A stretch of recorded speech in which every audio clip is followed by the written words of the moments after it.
This week's Torah portion, Shoftim, Judges, describes the political institutions of biblical Israel: judiciary, monarchy, prophet, and priest.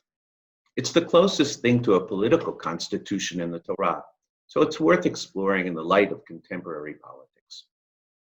The first verse in Shoftim is a commandment to appoint judges and police and place them in city gates throughout the country to make and carry out just decisions.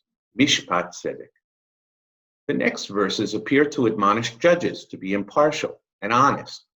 But Samson Raphael Hirsch, following the line taken by Sifri, an early collection of Midrash, interprets the entire section as instructions for setting up a judiciary system.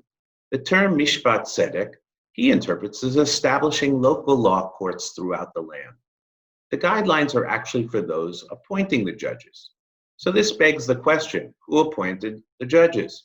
A national authority, the body of 71 elders, called the Sanhedrin in Second Temple times, appointed the regional and local courts and acted as the ultimate authority in the interpretation and enforcement of the law. The Sanhedrin met in the office of hewn stone in the temple courtyard. As opposed to the judiciary, the Torah's description of the monarch more resembles a constitutional monarchy, and limitations define the executive more than powers: strict adherence to the Torah, prohibitions on excesses in wealth and wives, while foreign wars required ratification by the Sanhedrin. In the contemporary Jewish state, judges also control the appointment of judges. The panel that selects judges for the civil judiciary is composed of professional jurists, judges and lawyers, and 4 elected or appointed officials. Right-wing parties are calling for a change in the balance of power on the panel, claiming that decisions by the High Court of Justice, the Bagatz, often ignore nationalist sensibilities and security concerns. Over the past year, the Prime Minister amplified the right-wing campaign, claiming that the judges and police are currently acting in conspiracy to unseat him against the will of the people. Now that he's postponed the annexation of part of the territories, it's possible that new allies on the center or left will also be ready to ignore the rule of law to keep the peace momentum going. Our judiciary often also finds itself at odds with religious sensibilities. We already have a parallel religious court system to adjudicate personal status, but there are other challenges. About 20 years ago, 250 prominent rabbis decided it was time to reestablish the Sanhedrin, and they appointed the Talmudic sage Adin Steinsaltz, who passed away last week, as its president. Now, many of these rabbis called on the Sanhedrin to actually replace the Supreme Court.